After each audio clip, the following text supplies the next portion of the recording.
Hi students, welcome to Jayadev academy. మనం successful గా మూడవ ఫ్రీ టెస్ట్ సిరీస్ కి వచ్చేసామండి. ఈ మూడవ టెస్ట్ సిరీస్ లోకి వచ్చేసరికి మనం గత ప్రశ్న పత్రాల్లో ఉన్నటువంటి స్టాండర్డ్ ఉపయోగించుకొని ఎగ్జామినేషన్ ఓరియంటెడ్ గా ఈ ప్రశ్న పత్రం అయితే మనం తయారు చేయబడింది.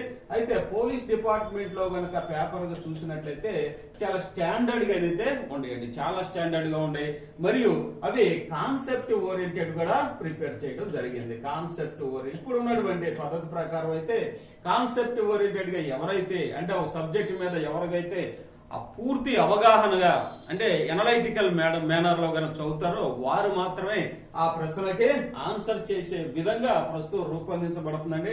గతంలో మనం చదువుకున్నట్టు బిట్ టు ఆన్సర్స్ కనుక చదివితే ఇప్పుడైతే కుదరదండి. బిట్ టు ఆన్సర్ చదివితే ఖచ్చితంగా ఫెయిల్ అయ్యేటటువంటి అవకాశం ఉంది. కాబట్టి ప్రతి సబ్జెక్టు ఈ ప్రతి టాపిక్ ఎగ్జామినేషన్ ఓరియంటెడ్ గా వచ్చేసరికి కాన్సెప్ట్ వైజ్ గా చదవాలి. ముఖ్యంగా చెప్పాలంటే పోలీస్ డిపార్ట్మెంట్ లో గతంలో ఇచ్చినటువంటి కానిస్టేబుల్ గా పేపర్ కనుక చూస్తే చాలా డెప్త్ గా అయితే ఉందండి. అందులో ఈ సైన్స్ అండ్ టెక్నాలజీ వచ్చేసరికి మేజర్ రోల్ గా ఉంటుందని మనకు తెలుసండి. అందులో బయాలజికల్ సైన్స్ అవ్వచ్చు, ఫిజిక్స్, కెమిస్ట్రీ అన్ని ప్రశ్నలను చాలా డెప్త్ గా అయితే ఇవ్వడం జరిగిందండి. ఈ వీడియోలో వచ్చేసరికి ఆ రకంగానే డెప్త్ ఓరియంటెడ్ గా మీకు టైం వేస్ట్ కాకుండా రిజల్ట్ ఓరియంటెడ్ గా ఎగ్జామినేషన్ ఓరియంటెడ్ గా కాంపిటేటివ్ ఓరియంటెడ్ గా రూపొందించిన ప్రశ్నలే ఈ వీడియోలో ఉన్నాయండి. వీటికి కీ చూద్దాం. చూడండి, ఇక్కడ the human nerve impulse produce how much electrical potential are current ఈ జనరేటింగ్. అంటే ఇక్కడ మీకు అర్థమయ్యే ఉండదంటే మానవుని యొక్క నాడీ కణము, నాడీ ప్రచోదనము అంటారు. నెర్వ్ ఇంపల్స్ అంటే ప్రచోదనము. ప్రచోదనం అంటే ఏదైనా బయట ఉన్నటువంటి చర్యకి అంటే ప్రెషర్ కావచ్చు, కోల్డ్ కావచ్చు, హీట్ కావచ్చు, లేకపోతే ఏదైనా ఆ చర్యకి మన బాడీ అనేది రెస్పాండ్ అయ్యేదాన్ని ప్రచోదనము అంటారు. లేకపోతే నాడీ ప్రచోదనము ఆర్ నెర్వ్ ఇంపల్స్. అంటే దీనిలో ఎంత కరెంట్ అనేది మన దేహము ఆర్ నాడీ కణము ఉత్పత్తి చేస్తుంది అనేది ఈ ప్రశ్న యొక్క అర్థం అండి తెలుగులో. అంటే మానవ నాడీ కణము ప్రచోదనములో ఎంత విద్యుత్తుని ఉత్పత్తి చేస్తుంది అనేది ఈ ప్రశ్న అండి. ఎంత ఇక్కడ 2 volts అని ఇచ్చారు, ఇక్కడ 0.055 volts 55 millivolts అని ఇచ్చారు, 10 volts 5 volts అనేది ఇవ్వడం జరిగింది. అయితే నాడీ కణము ఈ ఎలక్ట్రికల్ అంటే ఈ ఎలక్ట్రికల్ ఆర్ కరెంటు అనేది ప్రొడ్యూస్ చేస్తుందా అనేది చాలా మందికి డౌట్ ఉండొచ్చు అండి. అయితే మనం టెక్స్ట్ బుక్స్ చదవడం వల్ల అది నివృత్తి కూడా అవుతుంది. అయితే నాడీ కణం అనేది ఈ చిన్న కరెంట్ అనేది ఉత్పత్తి చేస్తుంది. దానికి కారణమైనటువంటి మూలకాలు ఏవి అని గతంలో కూడా ప్రశ్న అయితే రావడం జరిగిందండి. ఏంటంటే అవి స్టాఫ్ సెలక్షన్ కమిషన్ చూసినట్టయితే రావడం జరిగిందండి. సోడియము, పొటాషియముల యొక్క భేదముల మధ్య మన దేహంలో సోడియము, పొటాషియం అనేది తీసుకుంటాం. వాటి యొక్క భేదముల ద్వారానే నాడీ కణము ఈ ఎలక్ట్రికల్ ఆర్ కరెంట్ అనేది తయారు చేసుకుంటుంది. ఇలా తయారు చేసినటువంటి ఈ ఎలక్ట్రికల్ ఆర్ కరెంట్ విద్యుత్ ద్వారా దేహంలో ఉన్నటువంటి సమాచారాన్ని ఒక చోట నుంచి మరో చోటకి ట్రాన్స్పోర్ట్ ఆర్ ట్రాన్స్మిట్ అనేది చేస్తుంది. కాబట్టి చూడండి ఇక్కడ ఎంత ఈ electrical potential are current produce చేస్తుంది సుమారుగా మన నాడీ కణము ఆర్ న్యూరాన్ అనేది చేస్తుంది అనేది ఈ ప్రశ్న యొక్క అర్థం అండి. చూడండి 2 volts or 0.055 volts or 55 millivolts or 5 volts or 10 volts అనేది ఇక్కడ ఇవ్వడం జరిగింది. అయితే ఆన్సర్ వచ్చేసరికి second is the right answer. 0.055 volts by 55 millivolts ఇది రైట్ ఆన్సర్ అండి. కాబట్టి మానవులో నాడీ కణము ఇంత విద్యుత్తుని లేకపోతే కరెంట్ని ఉత్పత్తి చేస్తుంది అనేది చాలా ఇంపార్టెంట్. కెమికల్ రియాక్షన్స్ ద్వారా, రసాయనిక చర్యల ద్వారా, ఆ రసాయనిక చర్యల్లో పాల్గొనేటువంటి మూలకాలు ఏమన్నామండి? Sodium, potassium. ఇది వెరీ వెరీ ఇంపార్టెంట్. సోడియం, పొటాషియంలు తగ్గినాయి అనుకోండి మన దేహంలో ఏమవుతుందండి? అన్కాన్షియస్ స్టేజ్కి వెళ్తాడు. నాడీ వ్యవస్థ ఆచేతనంగా అయిపోతుంది. ఆచేతనంగా అంటే ఏ విధమైనటువంటి కదలికలు మూమెంట్ అనేది ఉండదు. తద్వారా ఈ సోడియము ఆర్ పొటాషియం అనేది అందించడం ద్వారా మళ్ళీ నాడీ వ్యవస్థ అనేది ఉత్తేజము యాక్టివ్ గా అవడానికి కారణం అవుతుంది. కాబట్టి ఎవరైనా హంగర్ స్ట్రైక్ చేసినప్పుడు కానీ లేకపోతే వడదెబ్బ తగిలినప్పుడు ఎండాకాలంలో వడదెబ్బ తగిలినప్పుడు ఇవే వ్యవస్థ ఫెయిల్యూర్ అవుతుంది అనేసి ఒకసారి ప్రశ్న కూడా అడగడం జరిగిందండి. ఏ వ్యవస్థ అండి? నర్వస్ సిస్టమ్ అనేది ఫెయిల్ అవడం, నాడీ వ్యవస్థ పాక్షికంగా సుప్తావస్థకి అని ఇనాక్టివ్ లోకి వెళ్ళడం వల్ల అతను ఆచేతనంగా వడదెబ్బకి పడిపోతారు. అలాంటి వాళ్ళకి ఈ ఓఆర్ఎస్ ద్రావణం అనేది ఇవ్వడం జరుగుతుంది. ఓఆర్ఎస్ ద్రావణంలో ఉండే ముఖ్యంగా ఇవే ఓఆర్ఎస్ లో ఇవి NaCl అంటాం, సోడియం క్లోరైడ్ ఉంటుంది.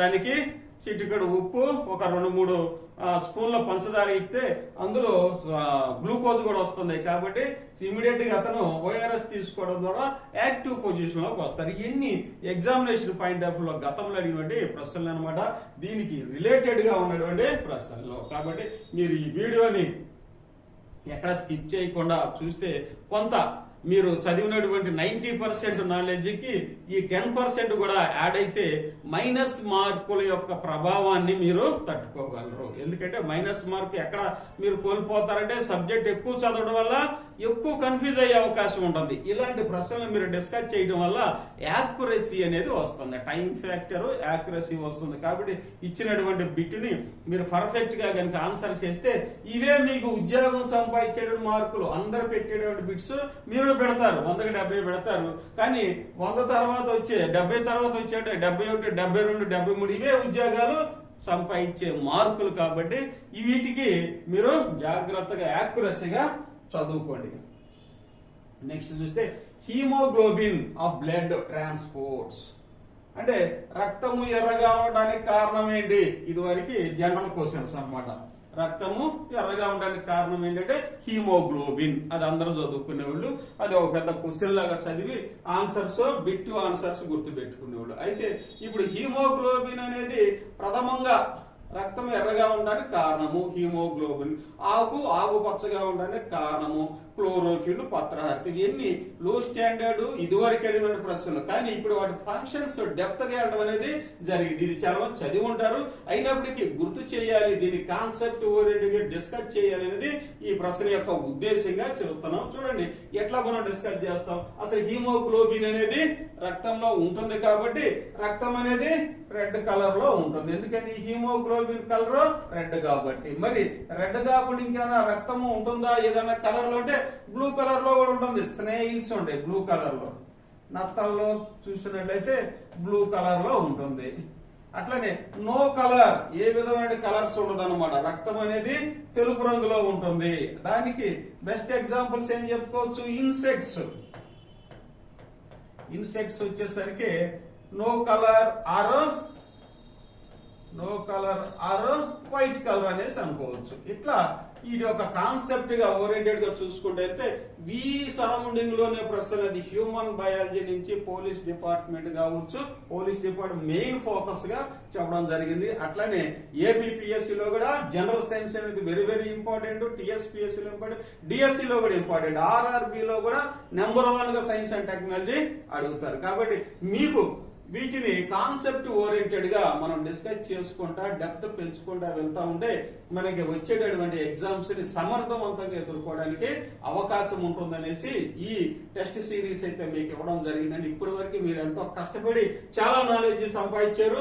వాటిని మనం ఇటుక మీద ఇటుక పెట్టి ఒక క్రమబద్ధమైన కట్టడాన్ని మనం నిర్మిద్దాం. చూడండి హీమోగ్లోబిన్ యొక్క ఇంపార్టెన్స్ ఏంటి, బ్లడ్ లో దీని యొక్క ప్రాముఖ్యత ఏంటండి అంటే టు ట్రాన్స్పోర్ట్ ద ఆక్సిజన్. అంటే మనకి మానవులకి లేకపోతే ఈ జంతువులకి ఆక్సిజన్ అనేది అవసరము. కాబట్టి ఇది ఆక్సిజన్ ని తీసుకెళ్తుంది. ఎక్కడికి తీసుకెళ్తుంది అంటే దేహంలో ఉన్న కొన్ని మిలియన్ సెల్స్ కి ఆక్సిజన్ అనేది అందించాలి. కాబట్టి ఈ ఆక్సిజన్ ని ఎక్కడ లభ్యం అవుతుంది మన దేహంలో అంటే లంగ్స్ లో లభ్యం అవుతుంది. మీకు తెలుసు అంటే లంగ్స్ అనేది 2 లంగ్స్ అనేవి ఉంటాయి మనకి. ఈ లంగ్స్ లో ఆల్విలోయ్ అంటే వాయుగోనుల మధ్య వాయుగోనుల ద్వారా ఆక్సిజన్ తీసుకొని మిగతా హానికరమైన వాయువుల్ని ఈ వాయుగోనుల ద్వారా బయటికి పంపించేస్తుంది. కాబట్టి ఈ లంగ్స్ లో ఉన్నటువంటి చిన్ని నిర్మాణాలే ఇవి వాయుగోనులు అంటారు. వీటి నుంచి దేహంలో ఉన్న అన్ని పార్ట్స్ కి ఆక్సిజన్ అనేది ట్రాన్స్పోర్ట్ కావాలి. కాబట్టి ఇక్కడ హీమోగ్లోబిన్ కి ఎంత కెపాసిటీ ఉంది అంటే హీమోగ్లోబిన్ యొక్క ఇంపార్టెన్స్ ప్రాముఖ్యత ఏమనుకున్నాం, to bind over the oxygen molecules. ఈ కెపాసిటీ అనేది హీమోగ్లోబిన్ కి ఉంటుంది. అంటే ఆక్సిజన్ ని పట్టుకొని ఉండేటటువంటి గుణాన్ని కలిగి ఉండదు. లంగ్స్ లో ఉన్నటువంటి ఆక్సిజన్ ని హీమోగ్లోబిన్ పట్టుకొని మన అరికాల్లో ఉన్న కణానికి కూడా ఆక్సిజన్ ని అందజేస్తుంది. ఒక్కొక్క హీమోగ్లోబిన్ మాలిక్యూల్ ని ఎన్ని కణాలని ఎన్ని ఆక్సిజన్ ని కణాలని పట్టుకునే గుణం ఉంది అంటే ఇక్కడ 4 గతంలో డెప్త్ గా అయితే అడగడం జరిగింది. ఒక్క హీమోగ్లోబిన్ మాలిక్యూల్ 4 ఆక్సిజన్ మాలిక్యూల్స్ ని బైండ్ ఓవర్ చేస్తుంది. వాటిని బంధించి తీసుకెళ్లి దేహంలో ఉన్న అన్ని కణాలకి ఎక్కడ అవసరమైతే అక్కడ ఆక్సిజన్ ని అందిస్తుంది. And that is the primary duty of haemoglobin. Haemoglobin యొక్క మొట్టమొదటి క్యారెక్టరిస్టిక్ ఫీచర్ లక్షణం అన్నమాట. మరి ఆ తర్వాత ఏం చేస్తుంది, అందించి ఆ కణంలో తయారైనటువంటి హానికరమైన వాయువులు carbon dioxide and allied poisonous gases వాటిని రిసీవ్ చేసుకుంటుంది. అట్లానే కార్బన్ డైఆక్సైడ్ కూడా అక్కడ తయారైనటువంటి జీవక్రియల్లో ఆ కణంలో తయారైన జీవక్రియల్లో కార్బన్ డైఆక్సైడ్ మరి వాటితో పాటు ఉన్నటువంటి అనేక హానికరమైన వాయువుల్ని ఇది పట్టుకొని వస్తుంది. కాబట్టి అక్కడ ఇచ్చివేసి ఆ సెల్ కి ఇక్కడ లంగ్స్ నుంచి ఊపిరితిత్తు నుంచి ఆక్సిజన్ తీసుకెళ్లి అరికాల్లో ఉన్నటువంటి కణానికి ఆక్సిజన్ ఇచ్చి వస్తూ కార్బన్ డైఆక్సైడ్ మరియు జీవక్రియల్లో మెటబాలిక్ యాక్టివిటీస్ లో తయారైనటువంటి హానికరమైన వాయువులు మళ్ళీ పట్టి తీసుకొని ఇక్కడ లంగ్స్ కి అయితే చేరవేస్తుంది. కాబట్టి చూడండి ఆక్సిజన్ ఓన్లీ అన్నాం. ఎవరైనా గబాలో చదివితే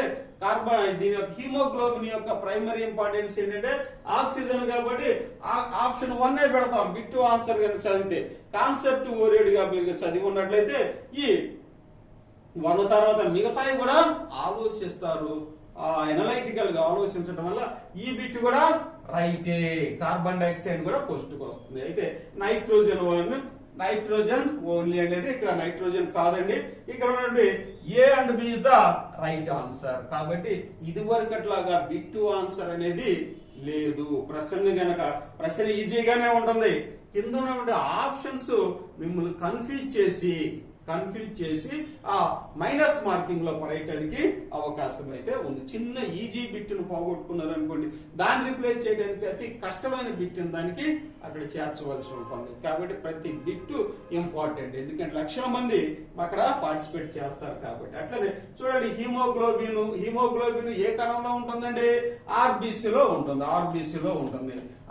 the life span of RBC is చిన్ని క్వశ్చన్ 120 days. అందరికి తెలుసు. మీరు ఎన్ని బిట్లు చదువుతారు. ఇప్పుడు ఎలాంటి క్వశ్చన్స్ అయితే డైరెక్ట్ గా టెక్స్ట్ బుక్ లో ఉంటున్నాయి. కాబట్టి పోలీసు డిపార్ట్మెంట్ లో జరిగే ప్రశ్నాపత్రం అనేది తెలంగాణలో కూడా ఇచ్చారు. చాలా డెప్త్ గా ఇవ్వడం జరిగింది. ఇట్లా ఆర్బీసీ 120 days అని, డబ్ల్యూబీసీ 2 weeks ఆర్ 12/13 days అనేసి ఇలాంటి ప్రశ్నలు అయితే ఇవ్వడం కష్టమే. ఏదో చిన్న క్వశ్చన్ 1-2 ఇవ్వాలి. కాబట్టి ఇచ్చిన తరగతిలోకి వెళ్తాయేవో కానీ అన్ని ప్రశ్నలు అయితే ఈజీగా ఇవ్వటం. ప్రశ్నాపత్రం రూపం easy, very easy, medium, very difficult. ఇట్లా 4 స్టేజ్లుగా క్వశ్చన్స్ అనేవి తయారు చేస్తారు. ఎవరైతే వెరీ డిఫికల్ట్ క్వశ్చన్ కనుక ఆన్సర్ చేయగలుగుతారో వాళ్ళకే ఉద్యోగం అయితే రావడం జరిగింది. అందరితో పాటు ఈజీ, వెరీ ఈజీ, మీడియము లేకపోతే కొంచెం టఫ్ అనే దాని వరకు వచ్చి ఆగిపోతే ఉద్యోగం అయితే కష్టమండి, రాదు. డిఫికల్టీలో కూడా వెళ్ళి నువ్వు ఆన్సర్ చేయగలిగినప్పుడే ఇంజనీరింగ్ స్టూడెంట్ బయాలజికల్ సైన్స్ లోకి వచ్చి డిఫికల్టీలో ఆన్సర్ చేసినప్పుడు మాత్రమే నీకు ఉద్యోగం రావడం అనేది ఖాయము కాబట్టి ఇలాంటి ప్రశ్నలు దీనికి రిలేటెడ్ గా ఇంకా చాలా ప్రశ్నలు ఉన్నవి. అయితే మనకున్నటువంటి సమయాభావం దృష్ట్యా వీటిని డిస్కస్ చేస్తూ ఫర్దర్ గా నెక్స్ట్ క్లాసుల్లో కనుక వచ్చేస్తే ఎగ్జామినేషన్ ఓరియంటెడ్ లో టాపిక్ వైజ్ గా పోలీస్ డిపార్ట్మెంట్ కు ఉపయోగపడే విధంగా బ్లడ్ సర్క్యులేటరీ సిస్టమ్ ఇలాంటివి స్కెల్టన్ నుంచి కూడా ఇస్తారండి. ఇట్లానే హార్ట్ గురించి లేకపోతే ఈ మానవ అవయవాల గురించి డీటెయిల్డ్ డిస్క్రిప్షన్ ఎగ్జామినేషన్ గురించి డిస్కస్ చేసుకుందాం. ప్రస్తుతం ఎక్కడైతే బిట్స్ చూద్దాం.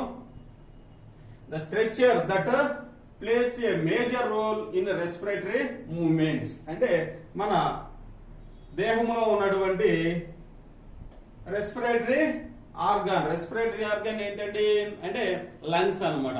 ఈ లంగ్స్ ని మూమెంట్ లో తీసుకోవడం వదలటంలో ఒక అవయవం అనేది దానికి మేజర్ గా సపోర్ట్ చేస్తా ఉండింది. అది ఏ అవయవము అనేసి ఇక్కడ ప్రశ్న అయితే అడగడం జరిగింది అనమాట. The structure that plays a major role, దాని యొక్క పాత్ర అనేది కీలకము. మీరు కనీసం 5 సెంటీమీటర్ల నుంచి 10 సెంటీమీటర్ల యొక్క మీ శ్వాసని అంటే బాడీ ఎక్స్పాన్షన్ అనేది చేస్తారు. దానికి కారణమైనటువంటి దానికి సపోర్ట్ చేసేటటువంటి అవయవం ఏది, ఇక్కడ ఉన్నటువంటి స్ట్రక్చర్ ఏది అనేది ప్రశ్న అనమాట.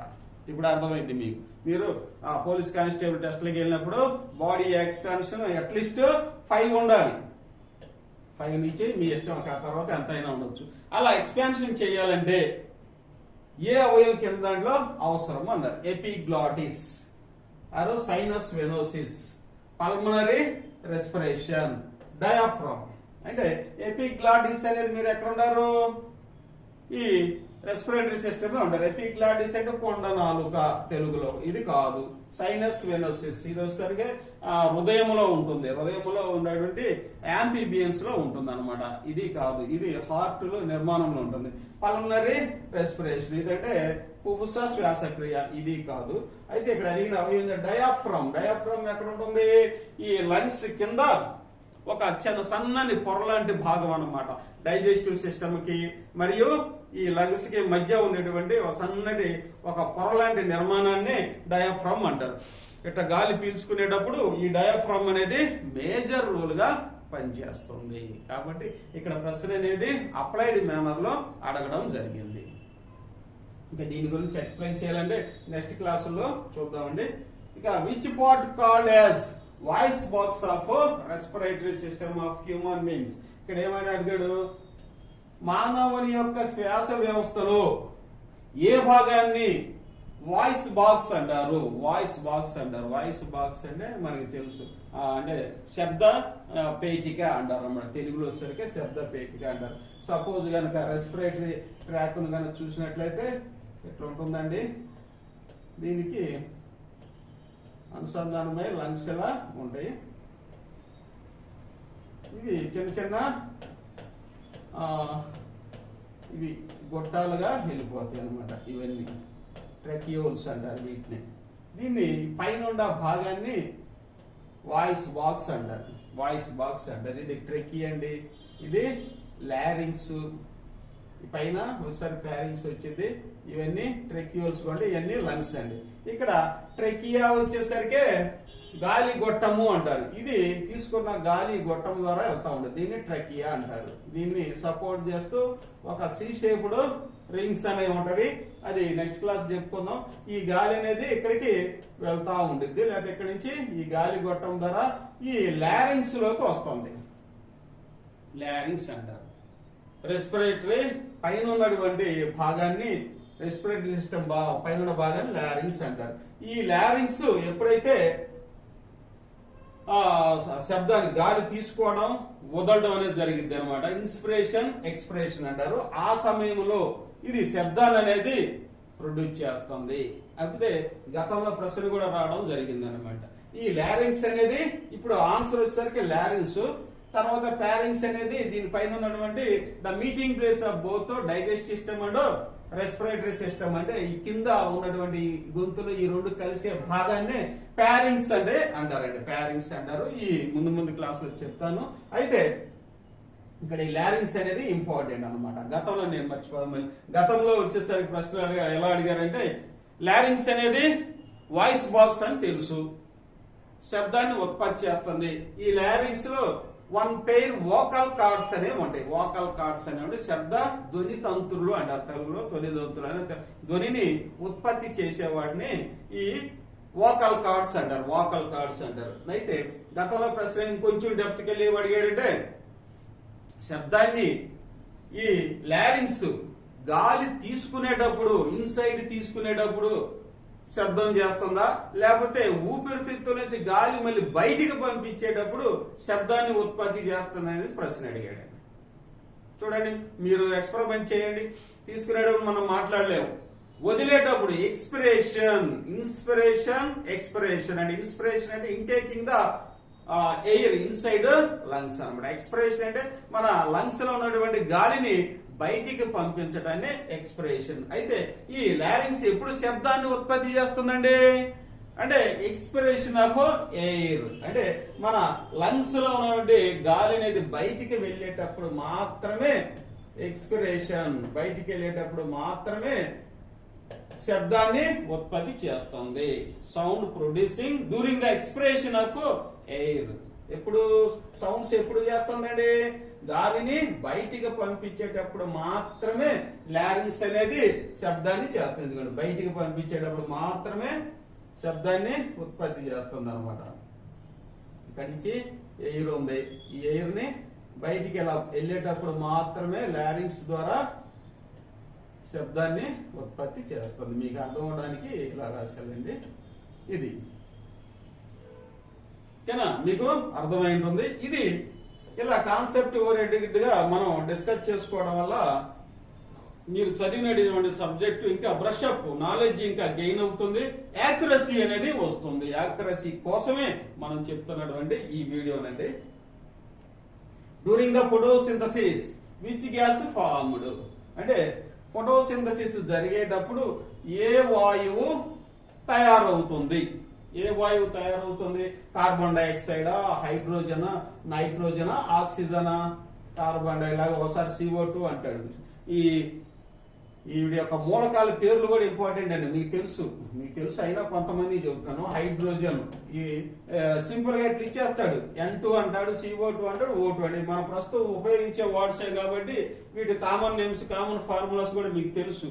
కొన్ని అయితే డైరెక్ట్ గా ఇచ్చేస్తాడు, HNO3 అంటాడు.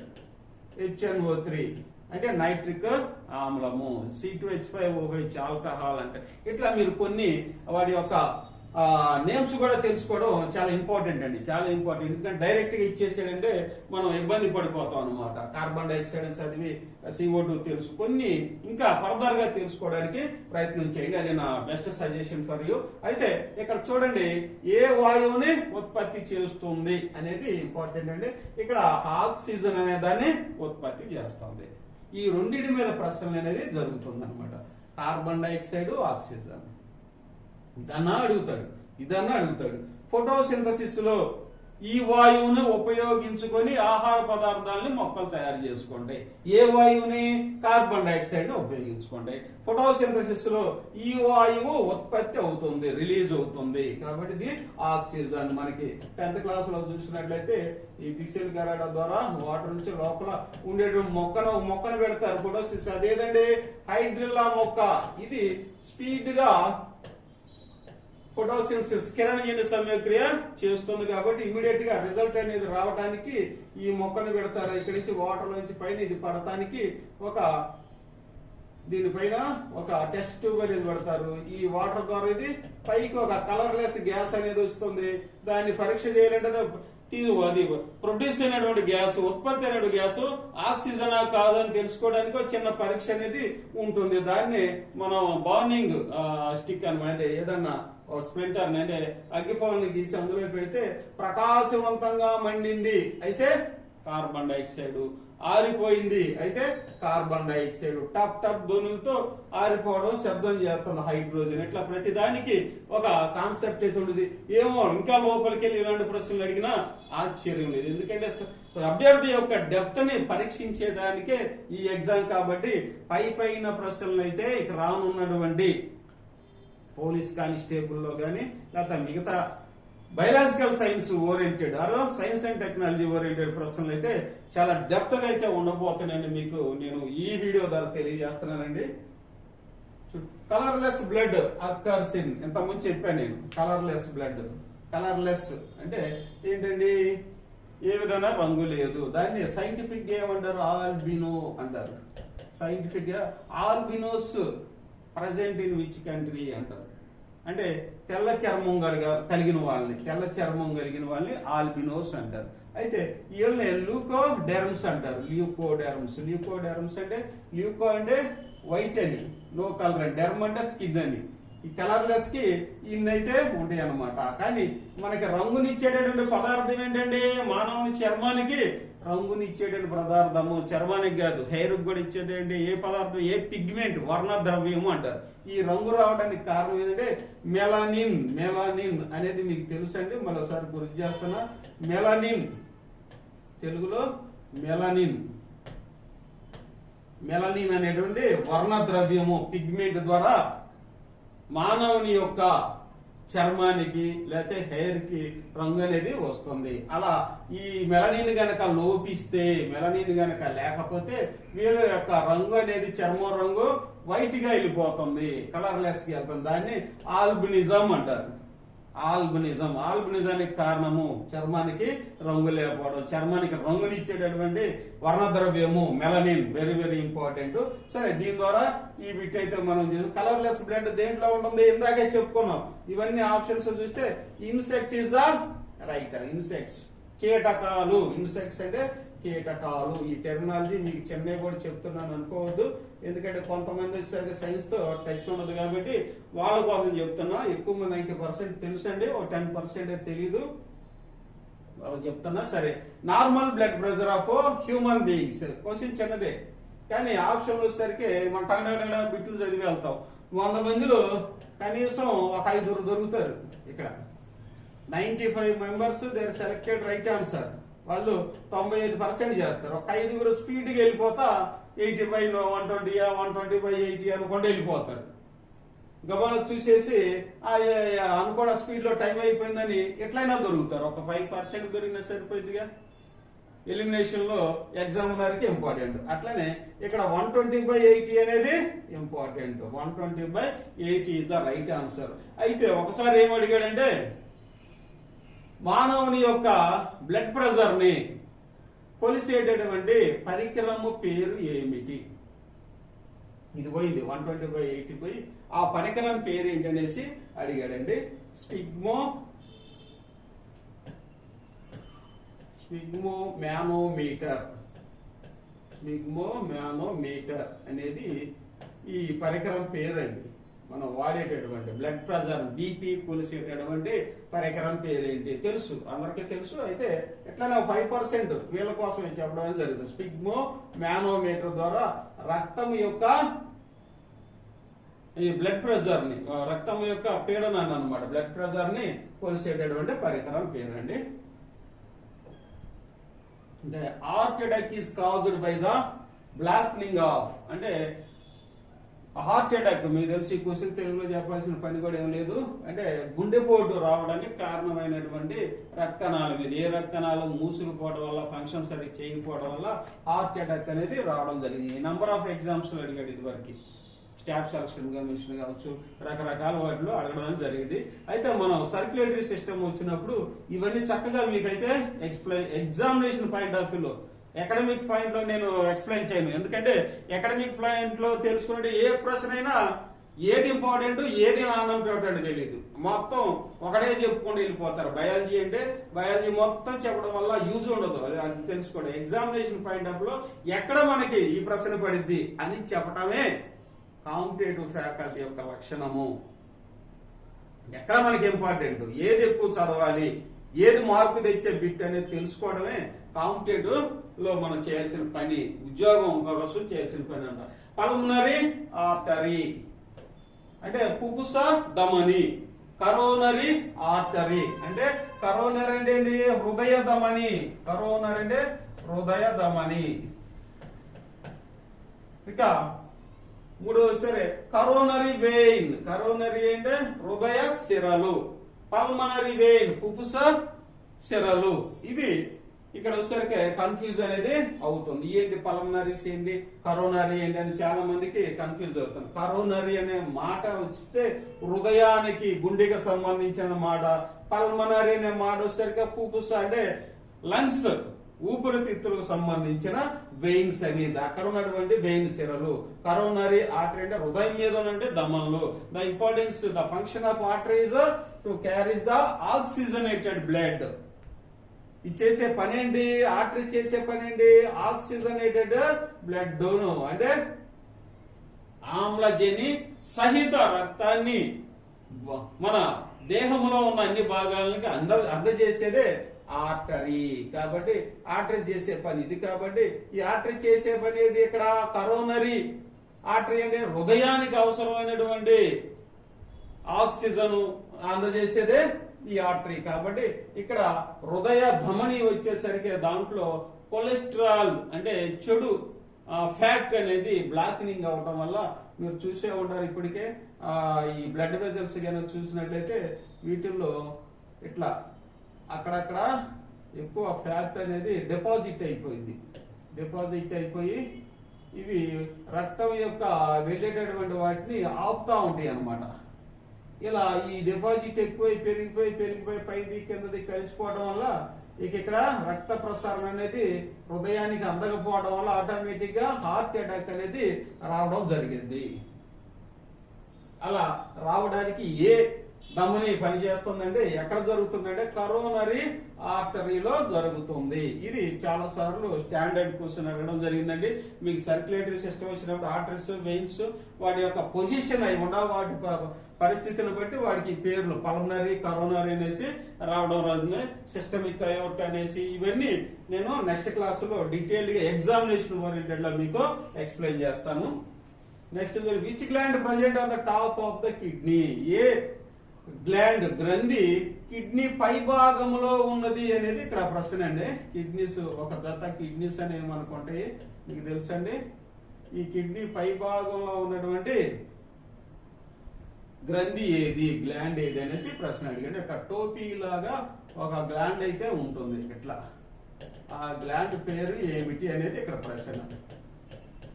ఇదివరకైతే వాటి సెక్రీషన్స్ వాటి స్రావాల గురించి అడిగేవాడు. ఇప్పుడు పొజిషన్ ఎక్కడ ఉన్నాయి అనేసి అడుగుతాం. థైరాయిడ్ గ్లాండ్ కాదు, ప్యాంక్రియాస్ గ్లాండ్ కాదు, పిట్యూటరీ కాదు. ఇక్కడ అడ్రినల్ గ్లాండ్ అనేది ఇక్కడ దీనిపైన ఉండేటు భాగం. థైరాయిడ్ గొంతు దగ్గర అనేది ఉంటుంది. ప్యాంక్రియాస్ అనేది మన డైజెస్టివ్ దగ్గర ప్యాంక్రియాస్ అనేది ఒక ఆకులాంటి నిర్మాణంలో డైజెస్టివ్ సిస్టమ్ లో అతుక్కొని ఉంటుంది. అట్లనే పిట్యూటరీ వచ్చేసరికి మన చిక్కుడు గింజ ఆకారంలో మన మెదడు కింద భాగంలో ఉంటుంది. అందులో పిట్యూటరీ గ్లాండ్ యొక్క పేరు మీకు తెలుసు. ఎన్నిసార్లు క్వశ్చన్ పిట్యూటరీ గ్లాండ్ మీద నంబర్ ఆఫ్ క్వశ్చన్స్ అనేది ఉంటుంది. The master gland of human beings is the largest gland in human beings is అనేది ఈ రెండు క్వశ్చన్లు గతంలో అడిగారు. పిట్యూటరీ గ్లాండ్ మాస్టర్ గ్లాండ్ అంటారు. మాస్టర్ గ్లాండ్ ఏంటంటే it controls the secretions of other glands. అంటే మాస్టర్ గ్లాండ్ అంటే పిట్యూటరీ గ్లాండ్ అంటారు. అది దాని యొక్క ఫంక్షన్ ఏం చెప్పాను, మిగతా గ్రంథుల యొక్క స్రావాల్ని నియంత్రించేది pituitary gland. That's why the named as master gland. మరి లార్జెస్ట్ గ్లాండ్ ఏంటి, పెద్ద గ్లాండ్ వచ్చేసరికి లివర్ కాలేయము అంటారు. అది పెద్దది గ్లాండ్. ఈ రెండింటికి చిన్న డిమార్కేషన్ ఉంది. లివర్ ఏ గ్రంథిలో ఏ విధమైన ఈ హార్మోన్స్ అనేవి సెక్రేషన్స్ లేవు, అది లివరే. ఇవి నెక్స్ట్ క్లాస్ లో వచ్చేసరికి మనం డిస్కస్ చేద్దామండి. నిసిల్ గ్రాన్యూల్స్ అకర్స్ ఇన్. నిసిల్ గ్రాన్యూల్స్ అనేవి ఎక్కడ ఏ భాగంలో దేంట్లో ఉంటాయి అనేది ఇక్కడ ప్రశ్న.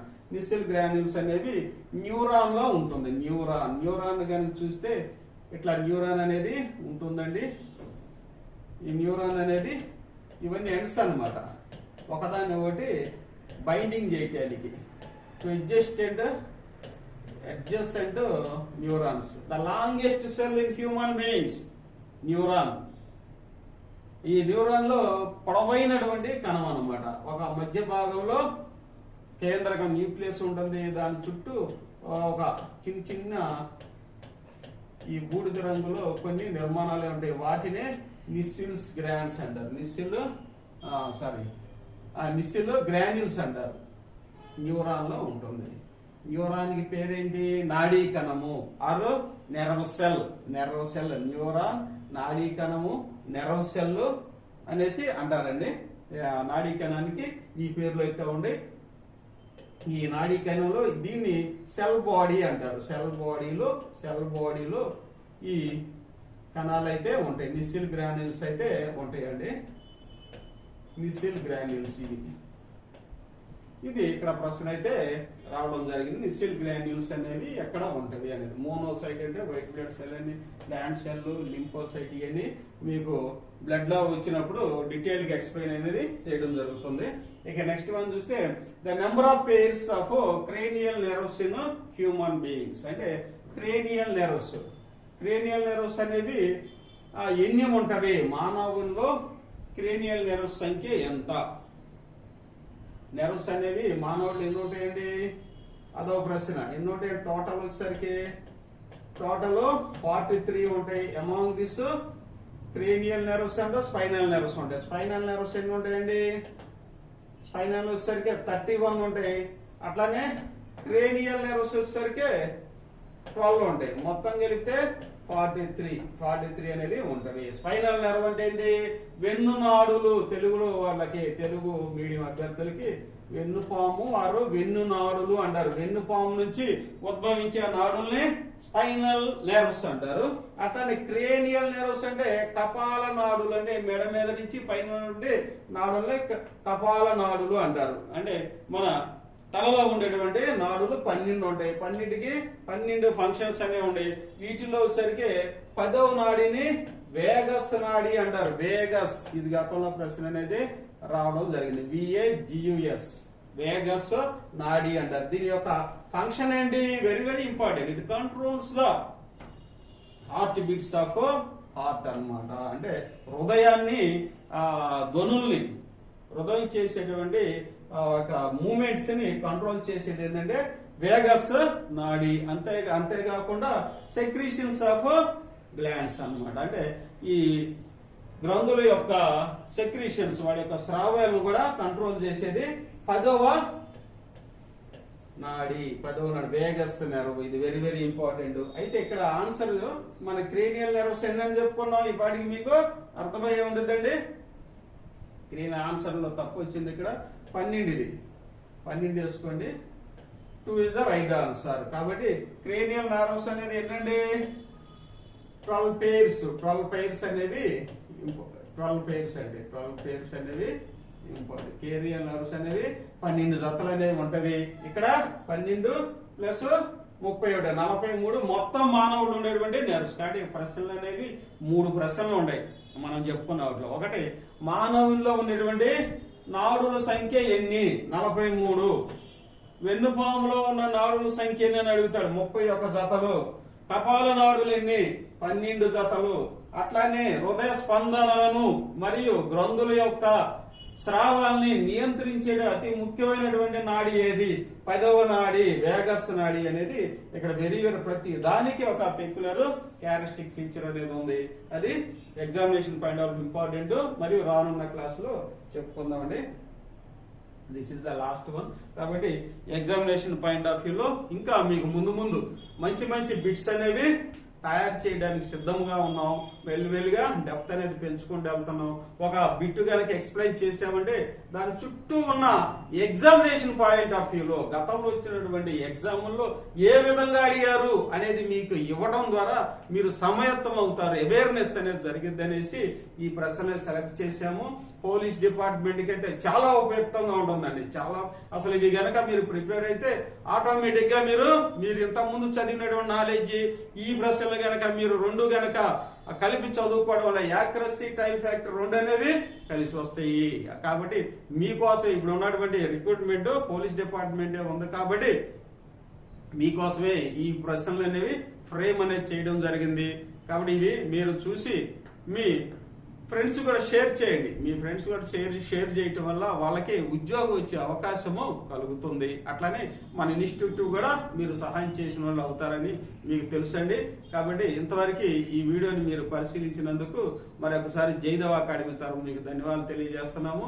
మీరు సబ్స్క్రైబ్ చేసుకోండి. అట్లానే మీ ఫ్రెండ్స్ కూడా షేర్ చేసి వాళ్ళు కూడా సబ్స్క్రైబ్ చేయండి. బెల్ బటన్ క్లిక్ చేయండి. అట్లానే లైక్ చేయడం అనేది మర్చిపోవద్దండి. థ్యాంక్ యూ అన్నమాట.